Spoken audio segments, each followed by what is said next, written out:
Long, string की length दी हुई है आपको 1 मीटर लॉन्ग की, ठीक है।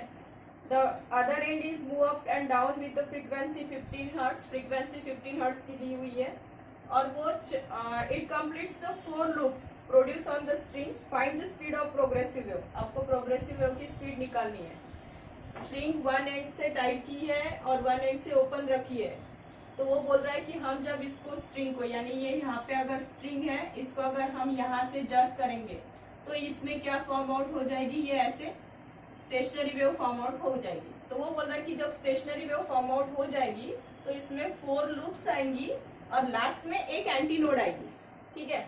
अब ये नोड्स हुई, जहां पे मैंने डॉट बताया ये नोड है और ये सारी आपकी क्या है, anti node.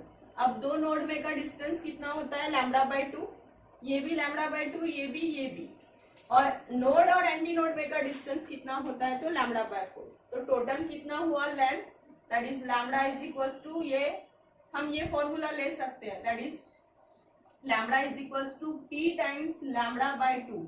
p is the number of loops and number of loops कितनी है यहाँ पे, दैट इज 4 λ/2 प्लस, अब प्लस क्यों, तो ये बची हुई है हमारी, दैट इज λ/4। इसका हम क्रॉस प्रोडक्ट करें तो ये आ जाती है 8, ये 2 लैम्डा प्लस λ/4, और इसका क्रॉस प्रोडक्ट किया तो ये आ जाती है 9 λ/4, ठीक है। यहाँ पे लैम्डा नहीं चाहिए, एल चाहिए, यहाँ पे एल चाहिए, L is equal to P λ/2, ऐसा चाहिए। तो एल की वैल्यू कितनी मिली हमें, 9 λ/4, और इसका हमने क्रॉस प्रोडक्ट किया तो 9 lambda is equal to 4l, तो लैम्डा की वैल्यू क्या हो जाती है, 4l/9। ये वैल्यू यहाँ पे पुट अप करो, v का formula v is equal to n lambda, that is n into lambda, lambda कितना आया हमारा 4l/9, that is n is 15 into 4/9, और l कितनी दी है हमें 1 मीटर की। ये अगर हम यहाँ से 3 5 जा और ये 5 4 जा 20 डिवाइडेड बाई 3, और इसको हम सॉल्व करें तो 3 6 जा 18.0, 666 रिकरिंग होता है तो 6.67 मीटर पर सेकंड, ठीक है। ये प्रॉब्लम नंबर 19 है आपका। नेक्स्ट देखो, that is problem number 20।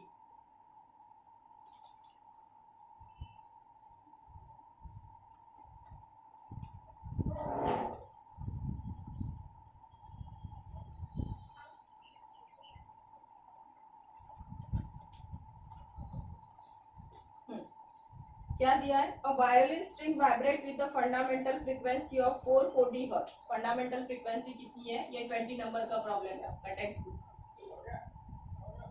Fundamental frequency दी है 440 हर्ट्ज की, वायर दिया है, not a pipe, vibrating string बोला है। What are the frequency of first and the second overtone, आपको फर्स्ट ओवरटोन की फ्रीक्वेंसी निकालनी है और सेकंड ओवरटोन की फ्रीक्वेंसी निकालनी है। N is the fundamental frequency here, ठीक है। तो स्ट्रिंग का फॉर्मूला कैसा जाएगा, एन दी है आपको 440 हर्ट्ज की, आपको फर्स्ट ओवरटोन और सेकंड ओवरटोन की क्या निकालनी है, आपको फ्रीक्वेंसी निकालनी है।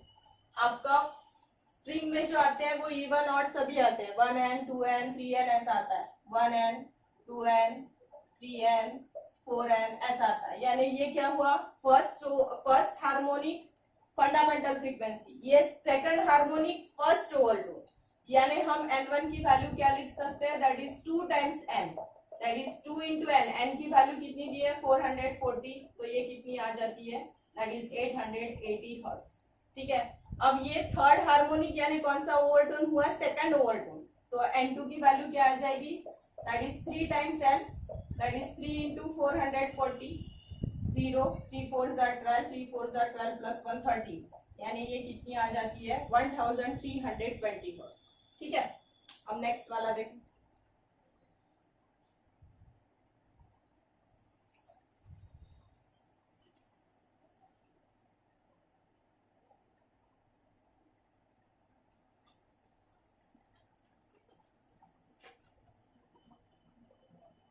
नेक्स्ट प्रॉब्लम देखो, a set of 8 tuning forks is arranged in a series of increasing order of a frequency. 8 forks दी है और अरेंज कैसे की है, इंक्रीजिंग ऑर्डर में. Each fork gives 4 bits per second. Number of tuning forks कितनी दी हुई है, हम P से डिनोट कर लेते हैं, that is 8. Number of tuning fork.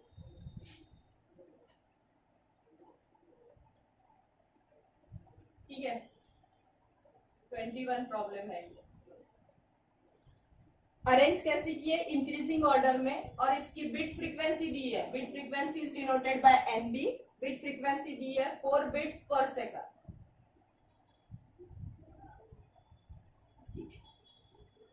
With next one, and the frequency of the last fork is twice that of the first.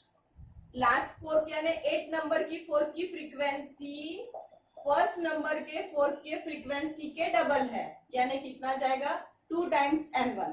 ठीक है, calculate the frequency of first and the last fork. आपको n1 निकालनी है और n8 भी निकालनी है, यानी 8 नंबर की ट्यूनिंग फोर्क की फ्रीक्वेंसी निकालनी है और फर्स्ट नंबर की ट्यूनिंग फोर्क की आपको फ्रीक्वेंसी निकालनी है.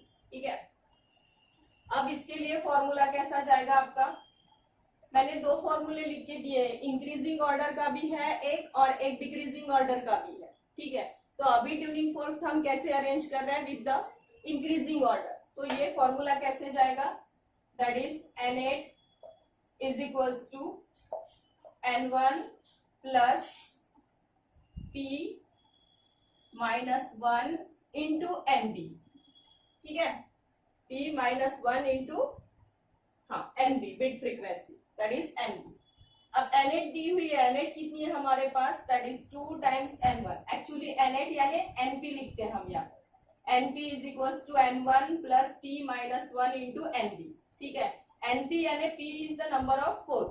अब नंबर ऑफ फोर्क यानी p नंबर का, p कितना है हमारा n8 is equals to n1 plus फिर से p कितना है 8 माइनस 1 इंटू nb.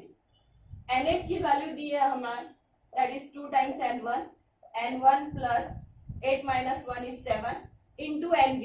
nb कितनी दी है, तो 4 bits. ठीक है, तो ये n1 इधर आ जाएगा, twice n1 minus n1 यानी कितना हो गया n1 and 7 4 जा, that is 28 hertz.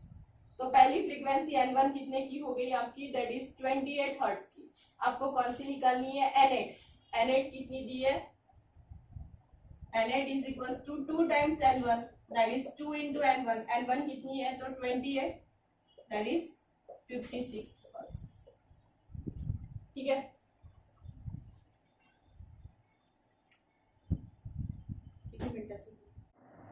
Problem number 24 देखेंगे हम पहले. देखो 24 प्रॉब्लम्स क्या दिया है. A string of guitar is 80 centimetre long. एक गिटार की स्ट्रिंग है जो कितनी सेंटीमीटर है, 80 centimetre long, and has a fundamental frequency of 1112 hertz. Fundamental frequency कितनी दी है, 112 hertz only, not 1000. If the guitar wishes to produce a frequency of 160 hertz, where should the person press the string? वो बोलता है कि अब next frequency उस guitar की कितनी होनी चाहिए, दैट इज 160 हर्ट्ज की. तो बोल रहा है कि उस स्ट्रिंग के लेंथ को कहाँ पे वो स्टक करेगा कि जिसके कारण वाइब्रेशन में फ्रीक्वेंसी कितनी प्रोड्यूस हो जाएगी, 160 हर्ट्ज की. यानी ये आपकी पहली फ्रीक्वेंसी जब वो 80 सेंटीमीटर के इस पे लेंथ पे वो उसको वाइब्रेट करता है तो फ्रीक्वेंसी कितनी प्रोड्यूस हो रही, 112 हर्ट्ज की. अब उसको फ्रीक्वेंसी कितनी प्रोड्यूस करनी है, 160 हर्ट्ज की. तो वो कितने, वो स्ट्रिंग के लेंथ पे कहाँ पे वो उसको वाइब्रेट करेगा, तो उसकी फ्रीक्वेंसी कितनी प्रोड्यूस होनी चाहिए, 160 हर्ट्ज की. तो आपको वो लेंथ फाइंड आउट करना है. L2 is equals to how much. String same है, टेंशन सेम है, तो इन दैट कंडीशन उसका टेंशन, उस स्ट्रिंग की मास पर यूनिट लेंथ सब कांस्टेंट हो जाता है. और स्ट्रिंग का formula n is equals to 1/2l/√t/m. यहाँ पे ये दोनों टर्म्स क्या हो जाएगी, कांस्टेंट. तो आपका n is inversely proportional to l चला जाएगा और आपका फॉर्मूला है nl is equals to constant. तो in that condition n1 l1 is equals to आप क्या लिख सकते हो, n2 l2. आपको फाइंड कौन सी करनी है, L2, तो N2 अपॉन में चला जाएगा, तो फॉर्मूला क्या बनेगा आपका, that is L2 is equals to N1 L1 upon N2. What is N1? That is 112. What is L1? 80 upon N2 is 160. ये 0 0 गेट कैंसर, एस से इसको डिवाइड किया तो 2 और 2 से इसको डिवाइड किया तो 2 5 ज़ा 10 एंड 2 6 ज़ा 12. यानी कितने सेंटीमीटर पे आ जाएगी ये, मैंने कन्वर्शन नहीं किया यहाँ पे, सेंटीमीटर में ही रखा है, तो ये कितना आ जाएगा, दैट इज 56 सेंटीमीटर. ठीक है, थैंक यू, बाकी कर लेंगे.